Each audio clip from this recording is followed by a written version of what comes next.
Thank you very much for joining us today. I want to introduce myself. My name is David Benjamin, and I work with World Partners as Church Engagement Facilitator. And so glad that we can have this opportunity to talk about different parts of the world in this International Development Week. And I'm just going to ask Tracy to introduce herself. Absolutely. Thanks, David. Yeah, my name is Tracy Mink. I am the pastor of missions out at Crossroads Church in Red Deer, Alberta. I've been here for about 13 years, and I also currently sit on the national board. And so it's just a pleasure to be with you today. Hi, everyone. My name is Ray. I'm the senior pastor here at Eastridge Church in Stouffville, Ontario. I've been here for about 12 years, and yeah, it's a joy to be a part of the EMCC. So we'll just get started here. And Pastor Ray is from Eastridge Church. Please tell us about how Eastridge has been connected with one of the projects that we're focusing on today, Farming God's Way Inundo project. Yeah, this connection from Eastridge to Inundo, or Farming God's Way, happened back in like 2017, 2018. Lou Geens, who used to be part of the World Partners piece as well, he came back here towards retirement and brought this project to us. And our church, being part of a rural farming town, when Dan and Carrie presented for the first time, our church just grabbed a hold of their vision and just said, we're in. How can we support you? How can we help? And there was always this dream that was lurking in the behind the scenes of how do we expand this. And they realized having a model farm would be a key to be able to showcase the work that God would do through farming and using their principles there. And it was neat. And so our church said, yes, we will produce the seed money for this and however it works. And when that took place, it was great. I think in 2019, they officially purchased the land. However, right after that, as we all know, the pandemic hit. And so we weren't able to ever send a team down. And so I always heard about Farming God's Way and understanding the principles of growing and whatnot, and through the multiple times that Dan and Carrie shared at our church. But in 2024, our church was able to send myself and a board member to go down and see the farm for ourselves. And it was phenomenal. It was definitely different than what we had anticipated, but all the better. We were super surprised. But here's the thing, as much as I understood it was principles of farming, that's what I would tell people. But I never understood how the gospel was integrated into it. I never saw how it really took place. And so we went for a training for a week. And let me just tell you, day one of the training, the gospel is introduced. It is huge. It is so well integrated with farming principles, as well as looking to the Lord, who is the one who created the abundance and created all of it.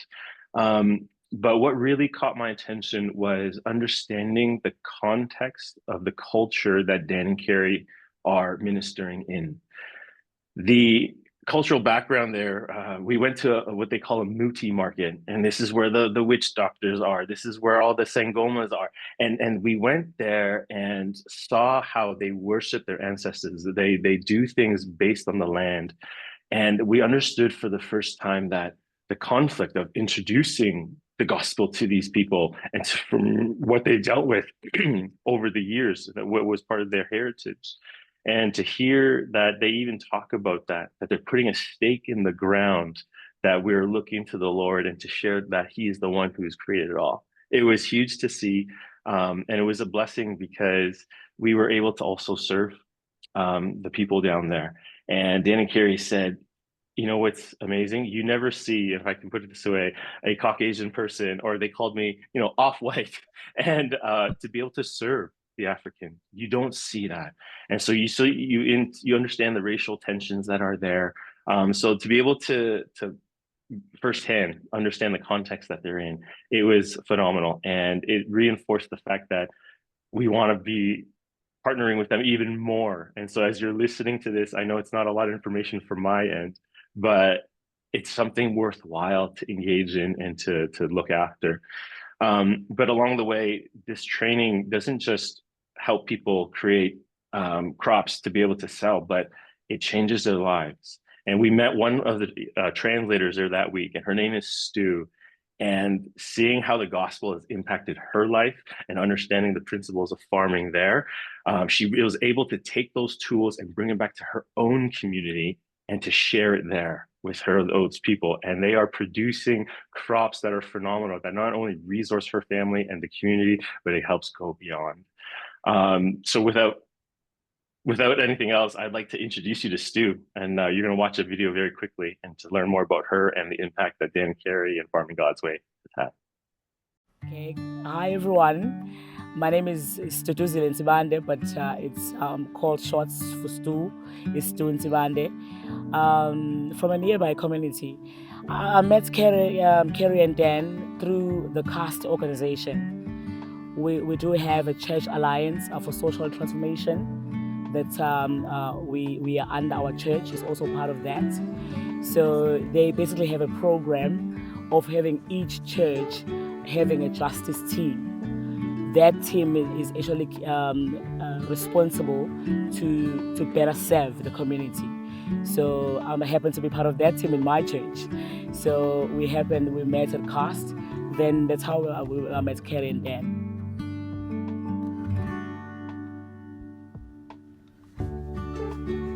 Interesting question. I can say basically in ruins. Luckily for me, God's grace found me in terms of restoration. So I came across this, so I met Carey and Dan as part of the restoration that God is taking me through that journey. When I say, to put it in words, I am a product of pain. I'm from, the ruins part of it. Where life, where everything basically that you can think of that could go wrong in terms of growing up without both parents. They were alive, but in terms of rejection to both of them, being homeless at some point, going home hungry at certain days, you can think a lot of things. I'm just so grateful with the hand of God that was protecting me all throughout. So when I say products of pains, I can say, the rejection, the suicidal, I'm from there. So in terms of everything falling apart, so then God, when he was doing the restoration, the farming God's way come in handy in that, as God using it as a tool for me as a stepping stone.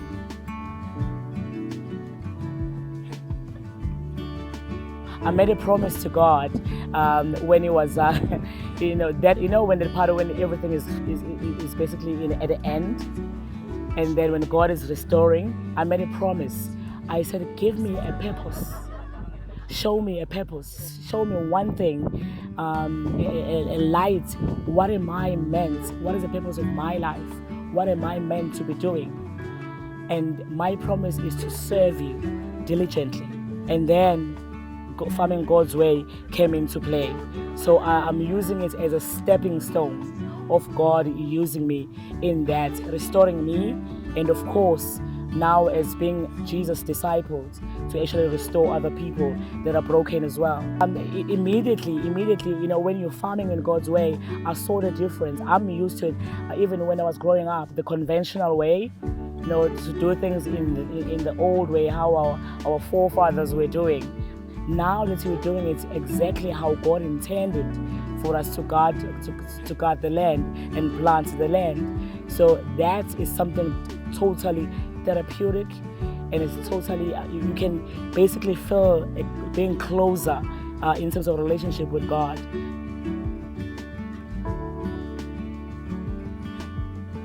I did start a podcast in terms of, I call it Shattered Glass Network, because this is where, when everything is in ruins, how do you pick up the pieces and putting them back together, redesigning, but using the same shattered glass. It's the same land, but it was in ruins before. So how do you then better take care of it and put everything back in shape?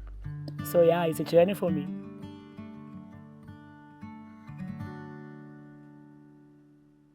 Okay, so I'm going to share just a little bit about an experience that I recently had. So I had the opportunity to go and spend some time with Dan and Carrie, not very much, but enough to get a taste. And this was just in November. And so just a really, really special time. And I really want to share with you what I saw, especially as a missions pastor, kind of what I learned and what kind of inspires me now in terms of looking towards engagement, because to this point, we hadn't been engaging as a church.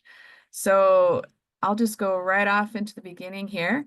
So I just want to share 4 points with you in terms of engagement. So the first one is that Farming God's Way and Inundo really models healthy, integral mission. And so as a missions pastor, that's really important to me. I want to make sure that the mission, that the people and the projects and the programs and the experiences that I provide for our church will give them a good picture of what biblical, holistic mission looks like. And so I just love this about Inundo and with Farming God's Way. And so one is that everything they're doing is really sustainable. And so I just love the fact that it's something it's easy to start. And even though there's lots of pieces to it, it's something that can easily continue. And even while we were there, you heard Ray talk about Stu. We were with Stu as they were planting their second crop. And so this group of people that we were with, and they saw as they were starting to prepare the soil, they actually saw how what they did last time in terms of the principles of Farming God's Way had already strengthened the soil for this second crop. And so it's very sustainable, which is really, really cool. The other piece is that it's really replicable, and so it's available to anybody. And so it's very affordable. The inputs that are being offered in terms of like potash, the people can get at the local pizza place, or they can get it at a local braai or barbecue restaurant. They can get that ash. They can get the grass to use, as they call God's blanket, to put over the seeds. And so it's things that are available. They learn how to make their own compost. And so it's very replicable. It's also very, as I mentioned, it's holistic, it's integral. As you heard from Ray, it's from the get-go, you hear about the training, and all of Inundo is about impacting people physically, emotionally, socially, spiritually, mentally. All of those pieces of the whole person are being really targeted and impacted. And in the same way, the land is not just a physical thing. There's a spiritual part to it. There's, as you take care of it, it's going to take care of you kind of thing. There's lots of pieces there. And so it's really integral. And I love that. The gospel is through and through. The other thing is helping without hurting principles are followed. And if that's not something you're familiar with, I would just encourage you to consider looking at that. It's a great resource, Helping Without Hurting. But one of the examples I'll give is just how Dan and Carrie are looking for leaders from the local community that are not experts. They are not highly educated. They are not pastors with big titles. Like, they're people who just are willing to work, and they're able to empower them and really hear their voice and give them opportunities to have dignity raised, and just lots of things that are just so beautiful. And so I love this about the model. So the next thing I'll share is just that Farming God's Way it's a robust and powerful model. Like, it's got lots of parts and pieces, but it's also simple enough that you can understand it and practice it. And so examples would be just that it's really well organized. Someone who was able to go through some of the trainings, and I know, Ray, you got to go through all of them. It's just really clear. And there's the biblical, the technical, and the management keys, and everything fits into that. And so it's got a lot of well thought out parts, and yet it's not too hard to understand. The training itself is so well put together, and it includes all of that hands-on practical experience. And so people are doing the training, which is head knowledge, and then they get to practice with their hands. And so it's really well done in that way. It's very practical. The other piece is, again, I've kind of mentioned this, but it's relevant for all. And so just in the short time that we were there, we saw people from different tribes, different races, different backgrounds economically, different genders, different ages. Like, it's really relevant for anybody. And even for myself, who came in as an outsider and don't have any experience in farming, it was even relevant for me. And so whether it be people from your church, or if you're just celebrating that the ministry they're doing is relevant for so many people that they're impacting in South Africa, it's just really to be highlighted and praised. The point here I want to make is that God is using Inundo as a ministry to transform the land and to transform lives. And so we saw this in so many different ways, but if we had another hour, we could tell so many stories. Stories of how the land is being healed, how the soil is literally going from being over chemical, overused, tired, and it's becoming soil that's producing so much more food and better food. And it's so incredible how it works. The other thing I want to share in this is that, as we've kind of mentioned, is you've heard about people like Stu. Stu, when she first came, when Ray met her, she was translating. So she was there on the side helping with language and just doing translating. And that was in May. And by the time I met Stu, which is the woman you see in the bottom left picture with the red hat, just full of joy, she was actually training other people. And so she is now considered an emerging leader. And I just love that. And so the staff as well, some of the staff who I would say most likely have very little education, very little technical training until they came to this particular ministry. And now they are training us. Some of them were doing the trainings for us, and it was incredible to see how they're being empowered. So lives are being changed. The other thing, of course, we were just so inspired just to be able to sit and listen to people's stories. So not just meeting them and seeing them work, but actually hearing how God has used them. And so Stu is with a group of women and a couple of men. They have what's called a justice team at their church. And we met and sat with each of them and heard their stories. We spent like 20 minutes with each person hearing their story, and it was so powerful. And so just seeing how God is using all of this to impact their lives is beautiful.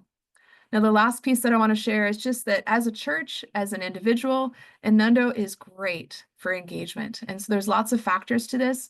One is just that it's a powerful ministry, and hopefully you've gathered just a slight taste of that. It really is a powerful ministry. Dan and Carrie run it very well. They're very inviting. They know the culture well. That picture on the left is actually when Ray was talking about going to the market. That was all of us on the day that we went to the market, and Dan and Carrie translate the culture really well for us, and their passion and their knowledge, it all overflows. And so it's a great ministry, and there's lots of things going on, and they do a great job of really leading that. And so that's exciting. The other is that it pulls in the technical people. So I think about, again, Ray, I didn't know this about your area, but like where we are in central Alberta, there's lots of agriculture people who make a living from farming or just know a lot about it. They grew up in it. We've got people who are very interested in creation care, and it will automatically pull those people in who maybe in the past haven't thought that they had a skill or passion that connected to missions, even though if you look at integral mission, if you look at biblical mission, like truly, we all are on mission. But all of a sudden, it brings in those people and lets them try to use their particular skills and giftings in a way that's new for them. And so at the flip side, though, people like me who aren't agricultural and who have never really worked a farm could come in and feel included and feel like I was learning, I was inspired, I could participate. I was actually taking principles that I could come back home and practice in a little garden. And so it's very, very exciting. It pulls lots of different people in. The last piece is just that it truly is, it's South Africa. And I know South Africa well. If you've never been, it is a country that has lots of rich history and culture. It's very complex. But at the end of the day, compared to many parts in the world where you might go, it's pretty comfortable. I took a picture there of our guest house, just not that that's where you would stay, but it's Nicole and I were there and we stayed in this place. It was just down the street from Dan and Carrie's place, and it was comfortable. It's an inviting environment. It's not a hard place to go. And so along with all the powerful things that are going on and the great people that you would be with or support, it's a beautiful country. And so I just want to thank you so much. Hopefully you're considering how you can engage with Inundo or with Dan and Carrie Weens. Thanks so much. Farming God's Way is the oldest technology there is, as it started with Adam caring for the garden at the beginning of creation. The current training tool called Farming God's Way began in 1982 when a farm manager in Zimbabwe cried out to God for help and insight for a failing farm. God showed him how he manages creation, how he never plows or inverts the soil, never destroys or buries the decaying plant matter on the surface of the soil, and how he wants us to care for and manage the land in a way that increases fertility over time and brings him glory, puts his glory on display. The manager in 1982, he implemented what he'd been shown, and the farm made a dramatic turnaround. Since those early days, resources have been developed, and many leaders and trainers have been raised up to bring hope where previously there was food insecurity, land degradation, and hopelessness. Biblical keys are specifically geared to agricultural application and to bring the Word of God into everyday farm life in real and tangible ways. These biblical keys have become the foundation stones for the Farming God's Way tool for it to have a successful breakthrough in farmers' lives and livelihoods. Out of the transformation of the heart, through Jesus comes the renewing of the mind in good management, which in turn results in the redemptive purpose of God being revealed in the farm. Today, Farming God's Way resources have been translated into many African and European languages, including Zulu, Chichewa, Sesotho, Xhosa, Portuguese, Swahili, Amharic, Bambara, French, and Spanish. The Farming God's Way resource has been embraced and used successfully by thousands of churches, missional organizations, NGOs, and individuals all around the world. There are more than 80 accredited trainers today who are working through different organizations and churches, along with hundreds of wholehearted, non-accredited trainers successfully extending Farming God's Way through their own spheres of influence. Together, we are equipping the materially poor for abundant life in Christ. Here in the province of KwaZulu-Natal, South Africa, Inundo Development is working to build a network of demonstration and training sites, as well as teams of leaders and trainers equipped to teach, train, support, and encourage Farming God's Way implementers throughout the province, bringing hope and restoration to communities that were previously without hope.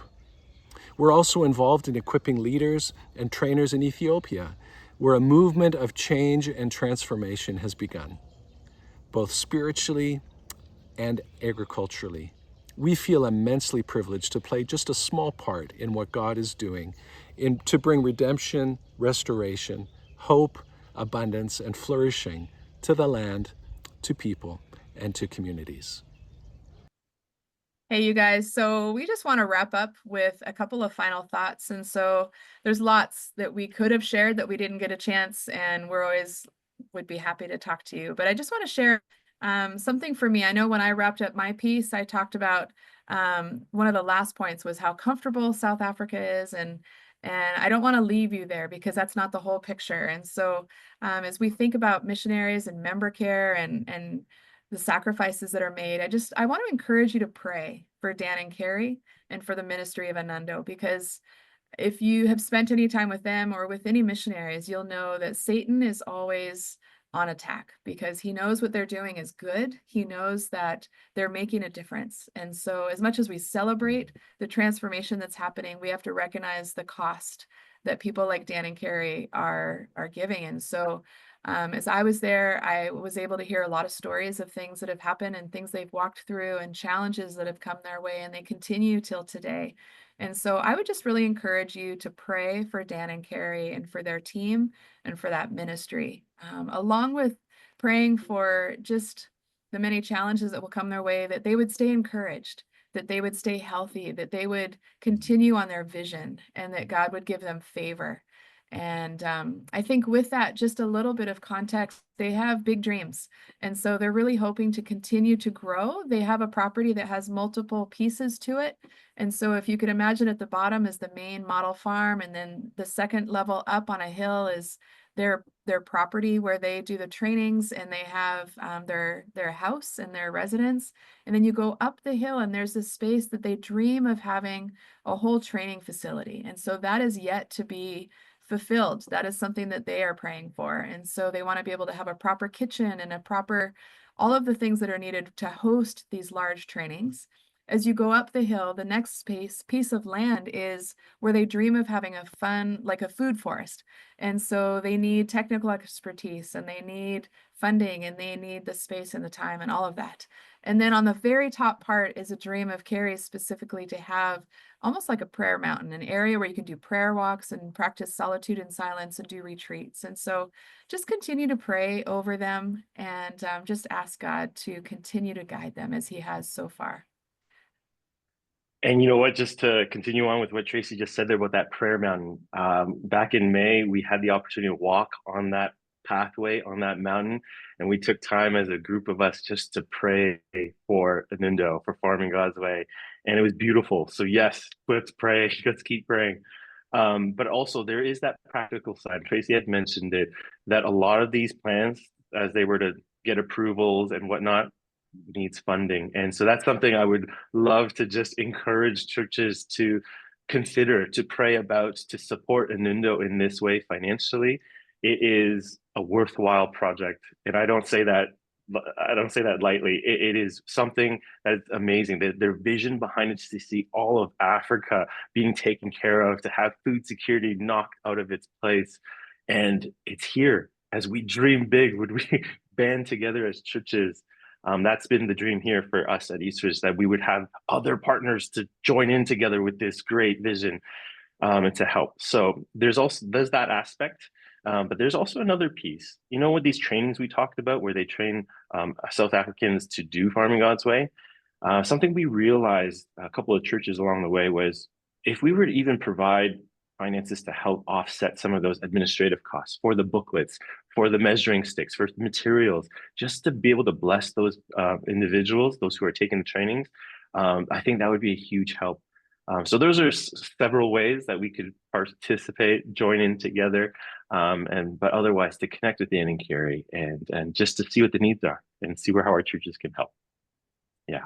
The First Chronicles 16 reminds us of this vision and call that God, the Father of us all, has, when it says in verse 30, "Tremble before him all the earth.